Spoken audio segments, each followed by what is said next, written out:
Dae-sung stood at the observation window and watched the alien ship dock with the station. He had been a soldier for 15 years before becoming an instructor, and nothing in his training prepared him for this moment. First contact with aliens. Real aliens. The Galactic Council had finally reached Earth. The doors opened with a hiss. 3 creatures walked through, and Dae-sung tried not to stare. The first looked like a giant mantis made of black metal. The second resembled a crocodile that learned to walk on 2 legs. The third was covered in purple fur and had too many teeth. "Welcome to the observation station," Heejin said beside him. She was the xenobiologist assigned to this mission, and she seemed much calmer than Dae-sung felt. "I am Heejin, and this is combat instructor Dae-sung." The mantis creature clicked forward. "I am Ambassador Rixtal of the Vraxian Empire. This is Commander Gornath of the Krellian military, and Scholar Veshra of the Tooth Clans." Its voice came from a translator device that made it sound oddly flat. "We are honored," Heejin said. "The Council has reviewed our initial reports?"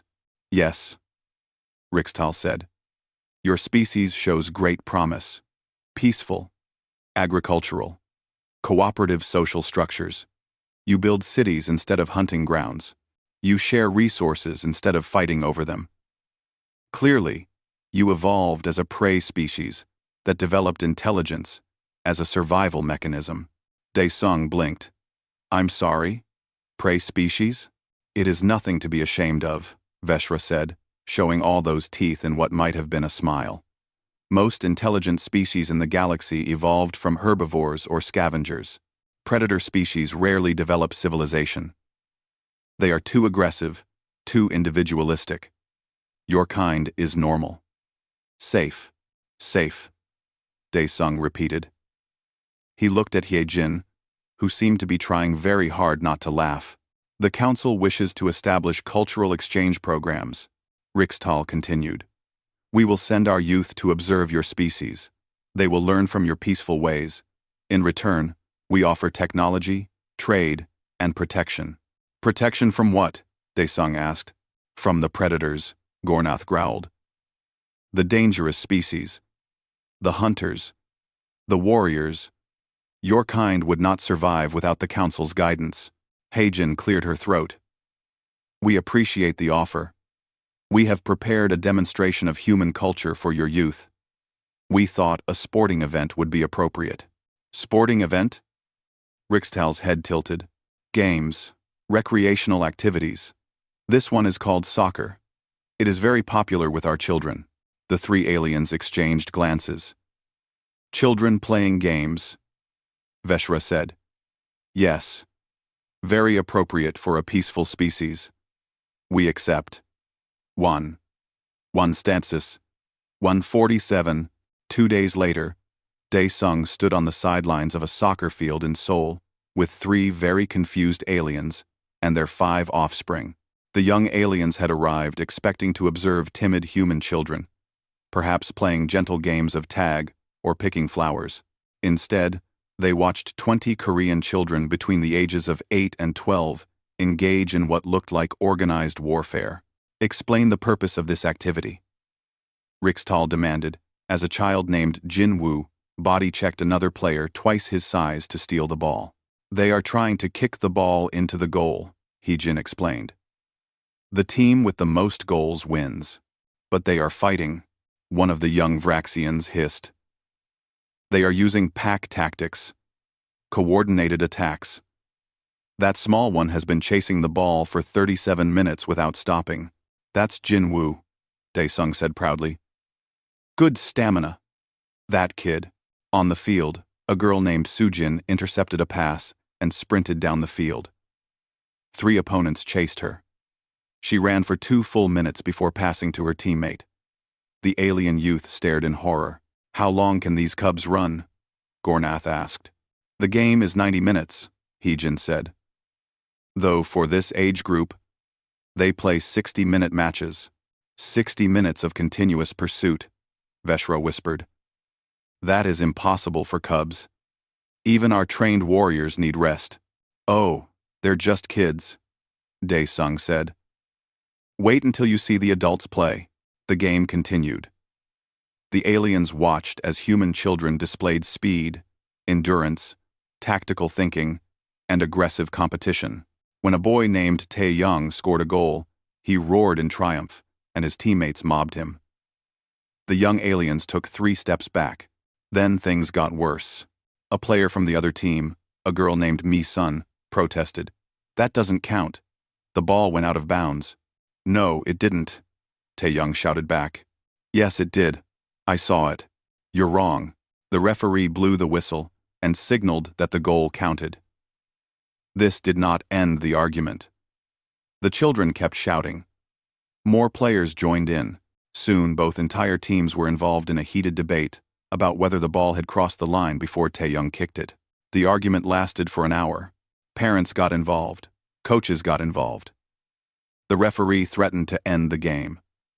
The children kept arguing with the passion of lawyers, presenting cases before the Supreme Court. They brought up previous games, cited the rulebook, and analyzed the trajectory of the ball from multiple angles. Rixtal turned to Haijin with something like fear in its alien eyes. "These are your young?" "Yes. They hunt in packs. It's just a game. They chase without tiring. They're having fun. They compete for dominance over territory and resources. It's a ball. They are predators," Rixtal said flatly. "You lied to us. You said humans were peaceful." "We are peaceful," Haijin protested. "Then why do your children display the behavior of apex hunters?" Gornath demanded. "The pack coordination. The endurance pursuit. The aggressive competition. The territorial disputes. These are predator traits." Dae-sung finally understood what was happening. He started laughing. He couldn't help it. The aliens thought humans were prey animals. Peaceful herbivores. They had no idea. "What is humorous about this situation?" Veshra asked. "You really don't know," Dae-sung said. "You didn't do your research, did you? Explain." Rixtal commanded. Haijin sighed. "Humans are not prey species, Ambassador. We are persistence predators. Pursuit hunters. We evolved by chasing animals until they collapsed from exhaustion, then killing them. We are one of the most efficient endurance hunters our planet ever produced." The aliens stared at her. "But you build cities," Rixtal said weakly. "You cooperate. We're also social predators," Haijin continued. "We hunt in packs. We coordinate. We communicate. We work together to bring down prey, much larger than ourselves." On the field, the children finally stopped arguing and resumed playing. Jinwoo immediately began another chase, running at full speed after the ball. "How is this possible?" Gornath asked. "Predators do not cooperate. They compete. They fight. Human predators do," Dae-sung said. "We're special like that." Rixtal watched the children play for another moment, then turned and walked away quickly. The other aliens followed, hurrying their offspring along. The young aliens kept looking back at the field with wide, frightened eyes. Haijin turned to Dae-sung. "That went well. They're going to tell the council." "Yes. The council is going to panic. Probably." Dae-sung looked back at the field where human children continued their game, running and chasing and arguing and laughing. "We should have led with the predator thing." "Telv. Works. Where's the fun in that?" Haijin smiled. On the field, the argument about the goal started up again. The emergency council session started 3 hours after the observation mission returned. Rixtal stood before the assembled delegates, still shaking from what it had witnessed. "I am telling you," Rixtal said, "humans are apex predators, not prey, not herbivores, predators." The council chamber filled with chittering, growling, and various sounds of disbelief. High Chancellor Mortuk raised one of his 6 arms for silence. "Ambassador Rixtal, your initial reports classified humans as peaceful and cooperative. Now you claim they are predators. Which is true?" "Both," Rixtal said. "That is what makes them terrifying." Lext, A delegate from the curved tail species stood. Explain how a species can be both predator and peaceful. These traits are contradictory. I watched their young hunt, Rixtal said. They chased a small sphere for an hour without stopping. They used pack tactics. They communicated constantly. They showed no mercy, no hesitation, and when the hunt ended, they immediately began another. Their endurance is unlike anything I have ever seen. You watched children play a game, another delegate said dismissively. This is not evidence of predator status. Show them the footage, Rixtal commanded. The lights dimmed. Video footage appeared on the main screen. The council watched as human children ran, jumped, collided, and competed with ferocious intensity. They saw Jin Woo chase the ball for 40 minutes straight. They saw Su Jin outrun 3 opponents. They saw pack coordination that would make a wolf jealous. Then they saw the argument. They disputed territory rights for 63 minutes, Rixtal said. Over a game. Imagine what they would do over actual resources. The council sat in stunned silence. This cannot be accurate, Mortuk said. Predator species do not cooperate. They cannot. The instinct to compete for resources prevents complex social structures. Then how do you explain this? Rixtal gestured to the screen, where human children clearly worked together, even as they competed. We need an expert, Mortuk decided. Bring in one of their scholars. The next day, Taemin stood before the Galactic Council. He was a historian and military strategist, and he had been briefed on the situation. He found it funny, which probably was not the right reaction, but he could not help himself. Honorable delegates, Taemin began. I understand there has been some confusion about human nature. Your species was classified as prey, Mortuk said. This appears to be incorrect. Very incorrect, Taemin agreed. Humans are persistence hunters. Do you know what that means? The council waited. It means we evolved to run after animals until they died from exhaustion. An antelope can sprint faster than a human, but it must stop to rest. Humans do not stop. We chase for hours, days, if necessary. We follow the prey until its body literally shuts down from overheating and fatigue. Then, we kill it. Several delegates made sounds of distress. This is your primary hunting method? A delegate asked. Taemin corrected. We do not hunt much anymore. We have agriculture and industry now. But yes, for millions of years, humans ran animals to death. We are very good at it. But you are social, Mortuk said. You cooperate. You have laws and cities and art. Yes, predators do not have these things. Human predators do, Taemin said. He pulled up a presentation. Let me show you some of our history. The council watched in growing horror as Taemin presented human warfare.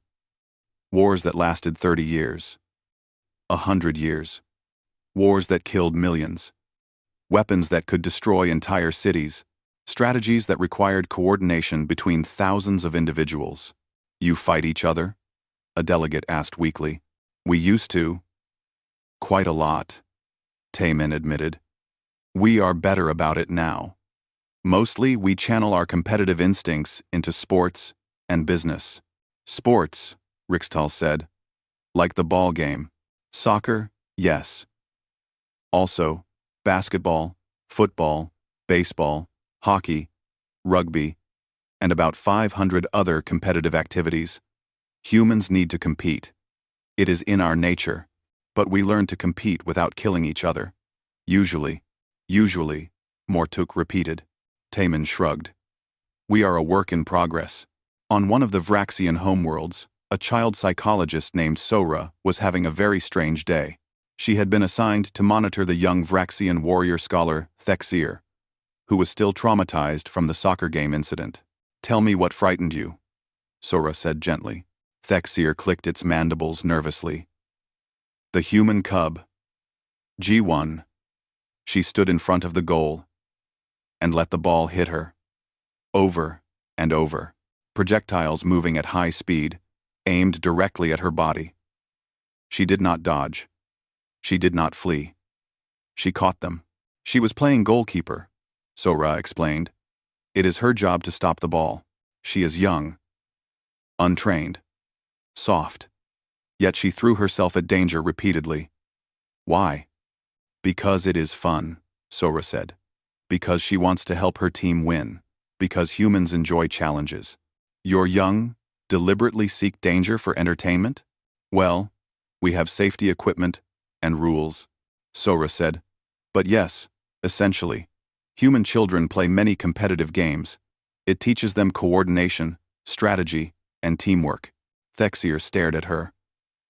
You train your young to be warriors through play. Sora paused. She had never thought about it that way. But from an alien perspective, maybe it was true. Human children did play games that simulated hunting, fighting, and competing for resources. Tag was chase and capture. Hide and seek was stalking. Sports were organized territorial combat with rules.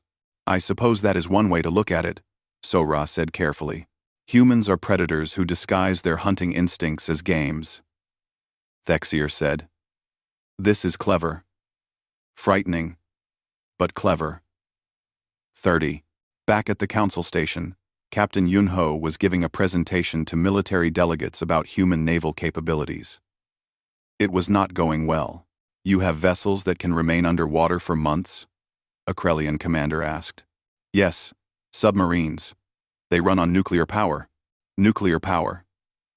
The same nuclear power you use in weapons?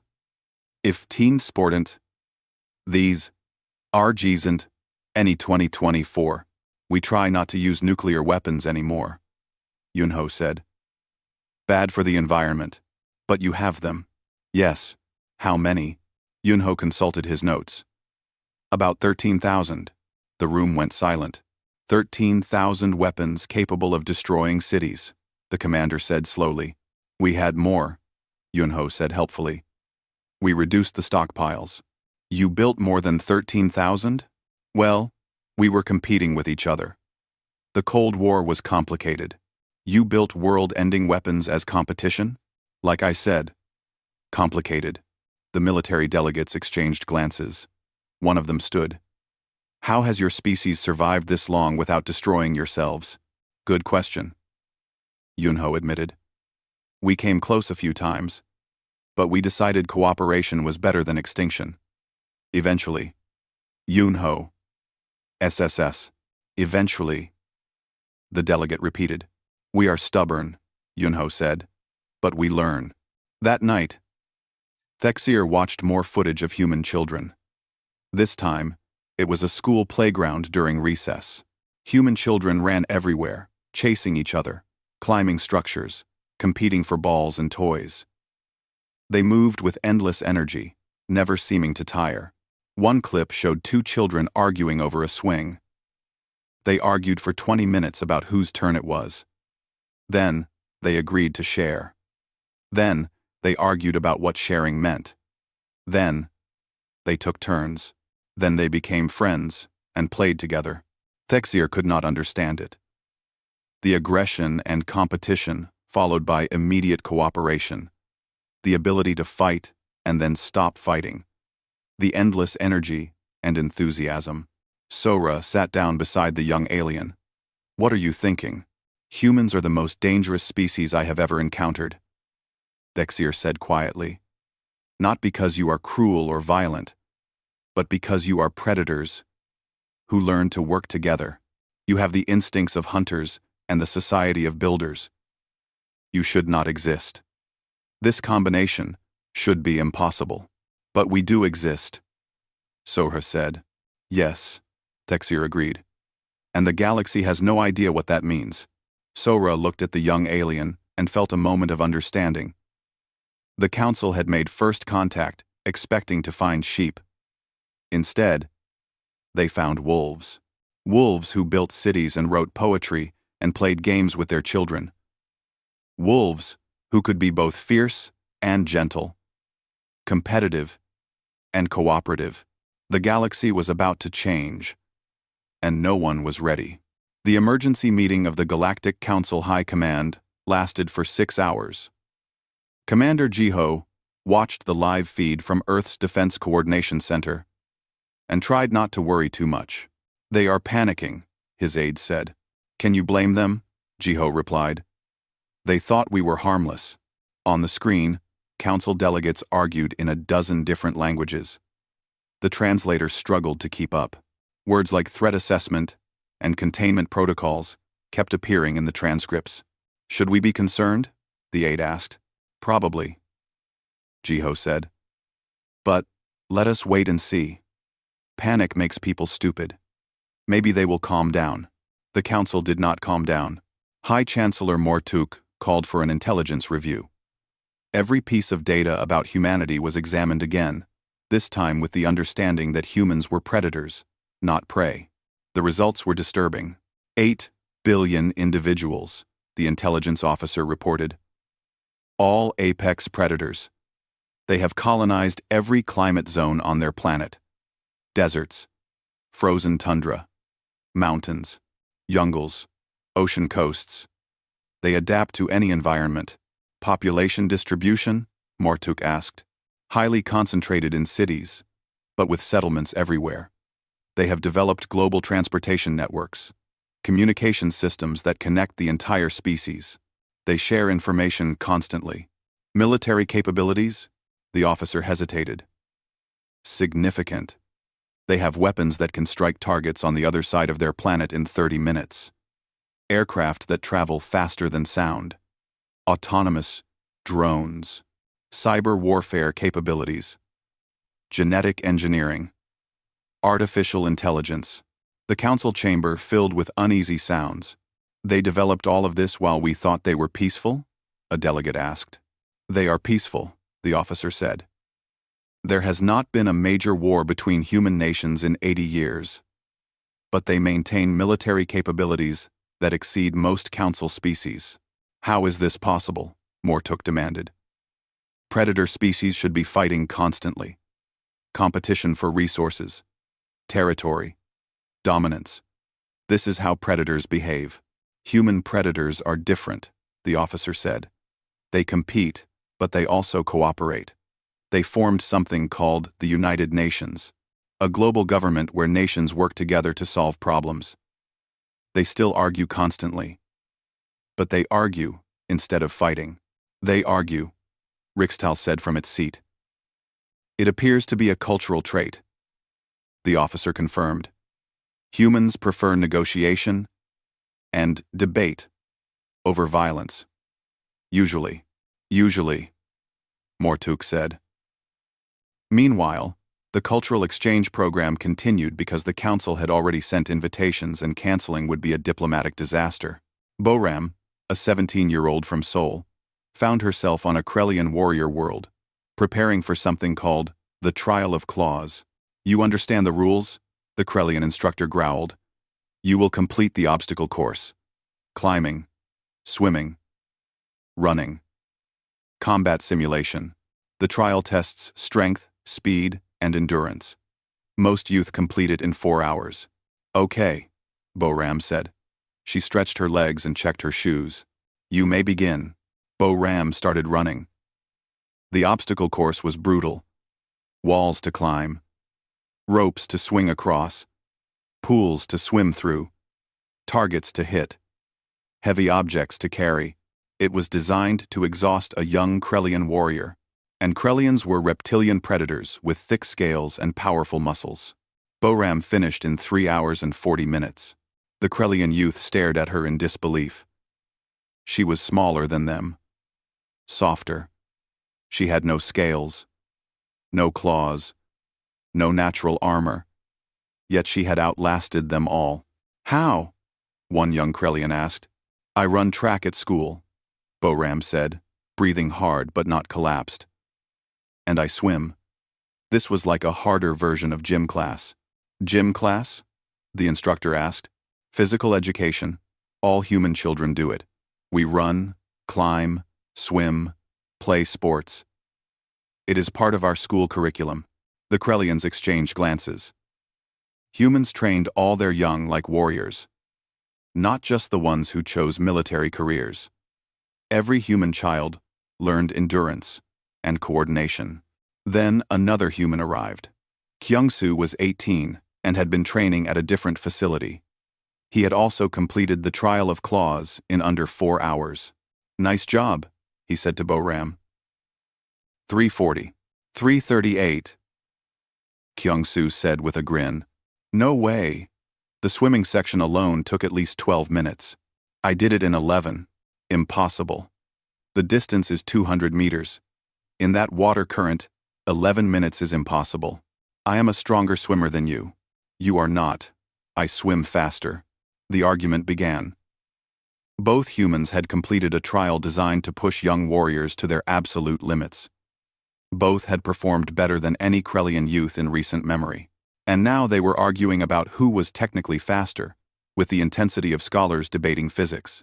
The argument lasted for 2 hours. They brought in timers. They reviewed the course layout. They calculated optimal swimming speeds. They debated technique and training methods. The Krellian instructor watched in exhausted disbelief. These two soft-skinned aliens had just completed a grueling physical trial. And instead of resting, they were arguing about fractions of minutes. "Do humans ever stop competing?" the instructor asked. Bo-ram and Kyung-soo paused in their argument. "No," they said together. Then they resumed arguing. Back on the council station, Wextar, the security chief, was updating his threat assessments. The more he learned about humans, the more concerned he became. "They are dangerous," he told Mortuk. "Not because they want to conquer anyone, but because they are unpredictable. They cooperate like prey species, but think like predators. They are peaceful until they are not. They negotiate until negotiation fails. Then they become extremely efficient at warfare." "What do you recommend?" Mortuk asked. "Friendship," Wextar said. "Definitely friendship. We do not want humans as enemies. You are security chief. You think we cannot contain them?" Wextar gestured to his report. "They have 8 billion individuals, Chancellor. All of them are persistence predators, with pack coordination instincts. They have global infrastructure, advanced technology, and most importantly, they are stubborn. If we tried to contain them, they would not stop trying to escape. Ever. They would chase freedom the way they chase everything else, until they caught it or died trying. So we befriend them." "We befriend them," Wextar confirmed. "And we hope they continue to be peaceful." On Earth, Jiho received a message from the Council. It was carefully worded and diplomatically vague, but the meaning was clear. The Council had realized their mistake and were adjusting their approach. "They are scared," his aide said. "They will get over it," Jiho replied. "Once they realize, we are not planning to chase them across the galaxy." "Are we not?" the aide asked with a slight smile. Jiho laughed. "No, we have enough to do here. Besides, chasing entire civilizations sounds exhausting even for humans." In the council chamber, Mortuk made his decision. "We will proceed with full diplomatic relations. Humans will be offered council membership. We will establish trade agreements, cultural exchanges, and mutual defense treaties." "What if they refuse?" a delegate asked. "They will not refuse," Mortuk said. "Humans are social predators. They want to be part of the pack. Our pack is the largest in the galaxy. They will join. And if they become a threat?" Mortuk looked at the delegate. "Then we will have to deal with 8 billion persistence predators who never give up, never stop chasing, and work together like no predator species should be able to work together. Let us hope it does not come to that." The council voted. The decision was unanimous. Humanity would join the Galactic Council, but the terms were slightly different than originally planned. Humans were not classified as a protected prey species, requiring guidance. They were classified as an apex predator species, with peaceful tendencies. It was a new category. They had to invent it specifically for humans. Somewhere on Earth, children were still playing soccer. Still running, still chasing, still arguing about the rules. They had no idea that their game had changed galactic politics forever, but they would have been proud if they knew. 3 months after first contact, human children were living on alien worlds across the galaxy. The Council had expected disaster. Instead, they got something completely unexpected: understanding. On the Vraxian homeworld, Minji attended what the aliens called a warrior academy.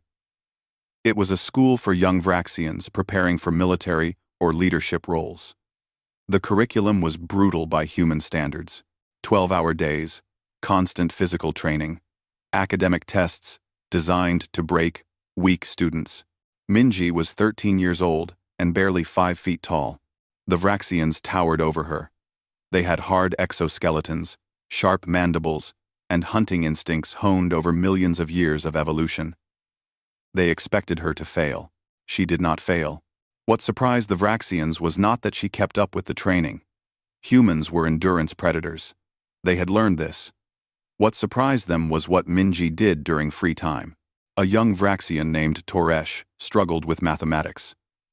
Mathematics was essential for navigation and tactics, and Toresh was failing. In Vraxian culture, failure meant loss of status. Weak students were expected to quit or be driven out by stronger students. Minji saw Toresh struggling and sat down next to him. "Need help?" she asked. Toresh clicked his mandibles in confusion. "Why would you help? We compete for ranking. If I fail, your position improves." "That is silly," Minji said. "We are in the same class. If you fail, you leave. Then I have one less person to study with. Also, you seem nice. I do not want you to fail." She spent the next 2 hours teaching Toresh mathematics. She explained concepts in different ways until he understood. She was patient. She was kind. Toresh could not understand it. "You are a predator. Predators do not help competitors. Human predators do," Minji said. "We work better in groups. If everyone in the group is strong, the group is stronger. This is basic logic." The concept spread through the academy. Human children cooperated with potential competitors. They shared knowledge. They helped struggling students. They formed study groups that included both humans and aliens. The Vraxian instructors watched in amazement. These were predator young, displaying pack loyalty to aliens outside their own species. It should have been impossible. Dr. Sang-hee, the evolutionary biologist, was giving another presentation to the council. This time, the delegates actually wanted to listen. "Humans evolved as pack hunters," Sang-hee explained. "We took down prey larger than ourselves by working together. A single human cannot kill a mammoth. 10 humans with spears and coordination can. This created evolutionary pressure for cooperation. But cooperation conflicts with predator competition," a delegate argued. "Not in pack predators," Sang-hee said. "Wolves cooperate to hunt, but also compete for status within the pack. Orcas work together but have social hierarchies. Humans do the same. We compete within our pack, but cooperate against outside challenges." "And you consider aliens part of your pack?" Sang-hee shrugged. "If you are friendly to us, yes. Humans have a very flexible definition of pack. We originally applied it to family groups, then tribes, then nations. Now, species. Some humans will probably extend it to include friendly aliens. This is why your young help alien students? Yes. They see the aliens as part of their group. Pack members help each other." The council was beginning to understand, but understanding brought new concerns. If humans considered aliens as pack members, what happened when pack members were threatened? They found out on the Tooth Clan homeworld. Sumin was 11 years old and very small for her age. She attended a mixed school with human and alien children. Most students were friendly, but 3 young Tooth Clan bullies decided that small humans were easy targets. They cornered Sumin in the cafeteria and told her to give them her lunch. Sumin refused. They threatened her. She still refused. Then Donghyun arrived. He was 12, and not particularly large, but he was human. He stepped between Sumin and the bullies. "Leave her alone," he said. The lead bully laughed. "Go away, soft skin. She is human. It concerns me." Within 2 minutes, 4 more human children had appeared. They did not attack. They did not threaten. They simply formed a circle around Sumin and refused to move. The bullies quickly realized they were outnumbered. Even worse, they realized that the human children were not afraid. The humans stared at them with calm, predator eyes. Patient. Waiting. Ready. The bullies left. Later, the school administrator tried to understand what had happened. "You did not fight. Fighting is against the rules," Donghyun said. "We followed the rules. But you were ready to fight. If they had touched Sumin, yes. You are young.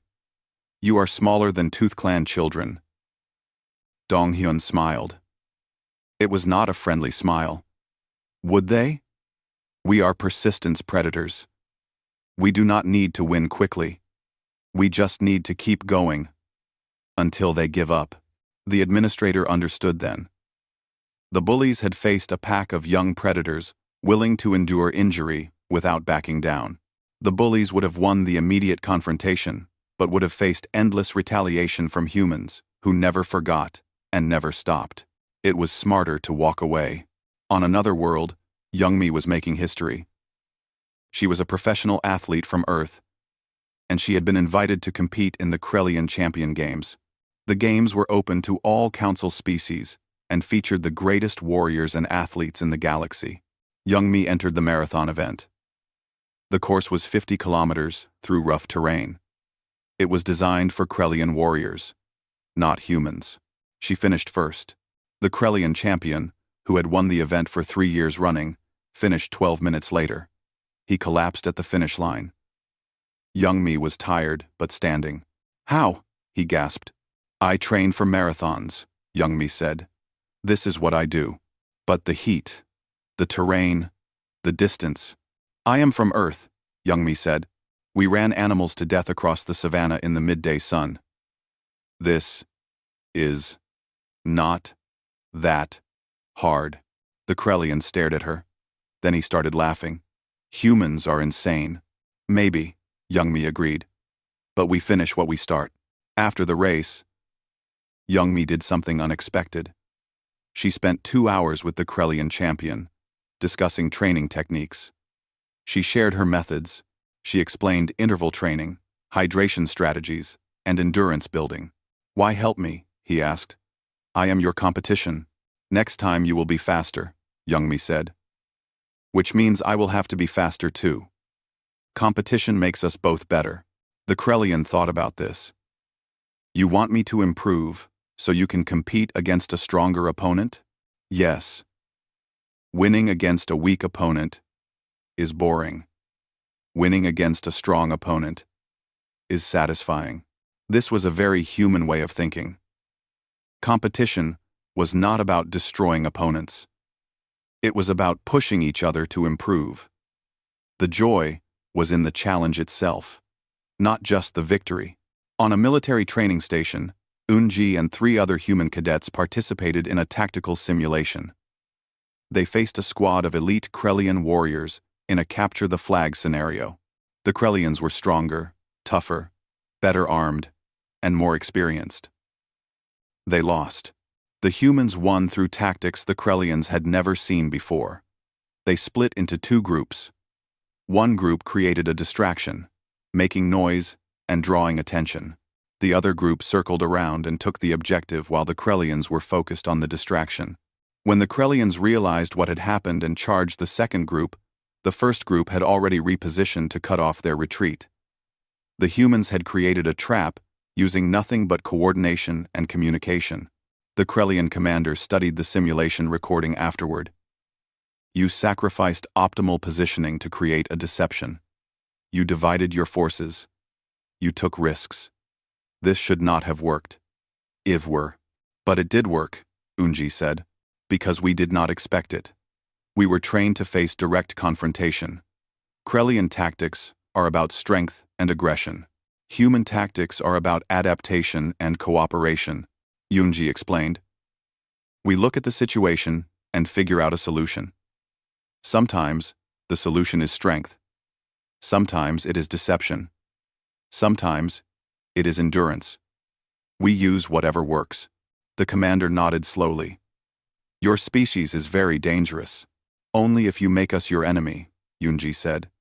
If you make us your friend, we are very helpful. Then the humans spent 3 hours arguing about whose idea the winning strategy had been. The Krellians watched in exhausted fascination as the humans debated, analyzed, and thoroughly discussed every aspect of the simulation. Do you always do this? The commander asked. Do what? Argue after victory. Oh yes, Yunji said. We like to understand what worked and what did not. Also, winning is more fun if you can tease your teammates about their mistakes. The commander decided that humans were the strangest predators in the galaxy. But maybe that was exactly what the galaxy needed. 6 months after first contact, the Galactic Council made their final decision about humanity. The debate had lasted for weeks. Every aspect of human nature had been examined, discussed, and argued about. Now it was time to vote. High Chancellor Mortuk addressed the assembly. We have learned much about humans in these months. They are apex predators with social cooperation instincts. They are competitive, but peaceful. They are stubborn, but adaptable. They are dangerous, but kind. They are, in short, completely unique in the galaxy. The chamber was silent. Delegates from 100 worlds waited for the verdict. The question before us is simple, Mortuk continued. What role should humanity play in the Galactic Council? Some have suggested we limit their involvement. Others have suggested we fear them. I suggest we need them. A murmur went through the assembly. For thousands of years, the Council has operated under a simple understanding. Predator species are rare, aggressive, and difficult to manage. Prey species are common, peaceful, and form the backbone of civilization.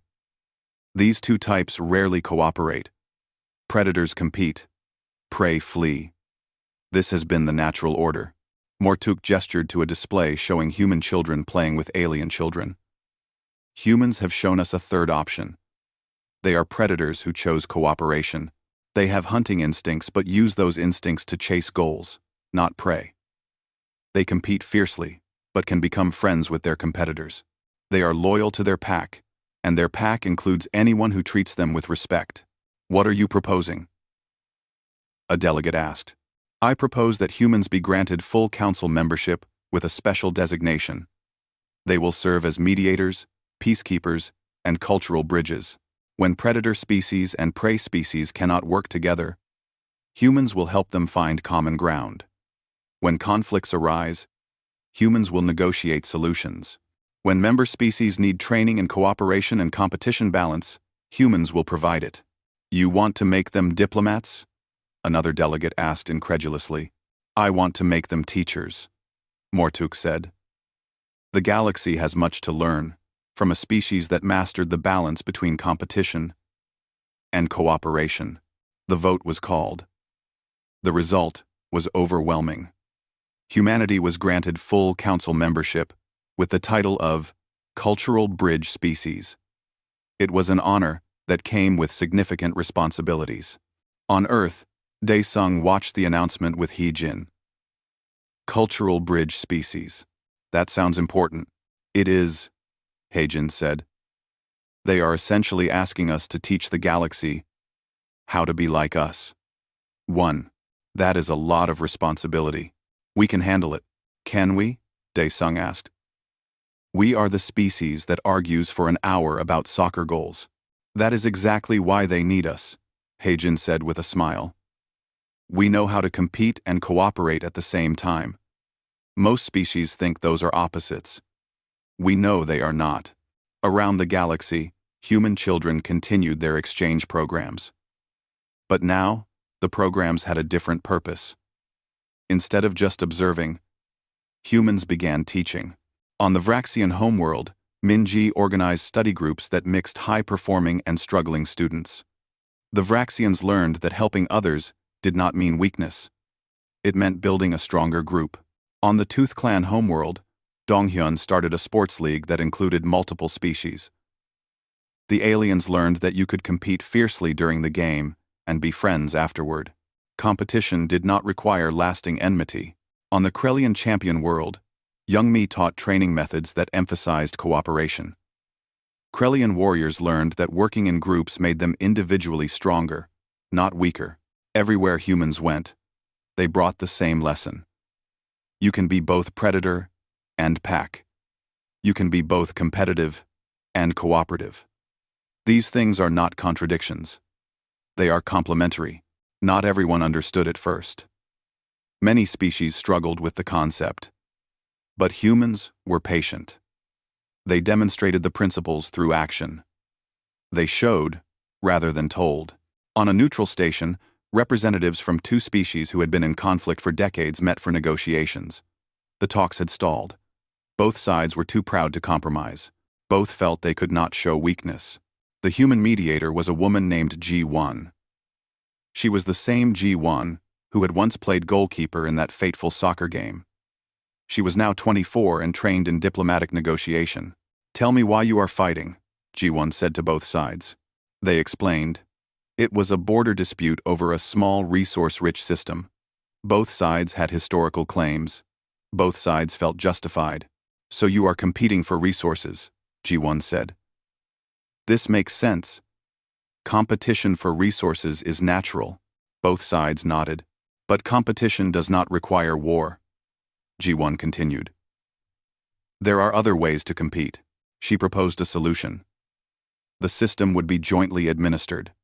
Both species would have equal access to resources. But extraction rights would be granted based on efficiency scores. The species that developed better technology and methods would earn greater access. "You are telling us to compete for resources through innovation instead of violence," one delegate said. "Yes," G1 confirmed. "Compete, push each other to improve, but do it in a way that makes both species stronger instead of weaker." The proposal was accepted. Both species began competing to develop better extraction technology. They pushed each other to innovate. Both improved rapidly. In 3 years, they extracted more resources than they could have gained through decades of warfare. It became known as the human solution, channeling competition into productive rather than destructive paths. Back on that soccer field in Seoul, something beautiful was happening. Human children played alongside alien children. Jin Woo, now 9 years old, was teaching a young Vraxian how to dribble. Sujin was showing a Krelian how to defend the goal. Taeyong was organizing teams that mixed species. The game started. The children ran, competed, argued, and laughed. They played with the same intensity as always. But now, they did it together. Daesung and Rixtal stood on the sidelines, watching. They had become friends over these months. The alien ambassador had overcome its initial fear and learned to appreciate human nature. "Your species is still insane," Rixtal said. "Still true," Daesung agreed. "But I am beginning to understand why." On the field, a goal was scored. Immediately, 3 children claimed they had touched the ball last and should get credit. The argument began. "Here we go again," Daesung sighed. The children argued for 30 minutes. They brought in evidence. They recreated the kick. They debated physics and ball trajectory. They discussed the definition of assist versus goal. Finally, they agreed that it was a team effort, and everyone contributed. Then, they immediately resumed playing. "They argued for 30 minutes and then forgot about it," Rixtal observed. "That is the human way," Daesung said. "Compete passionately.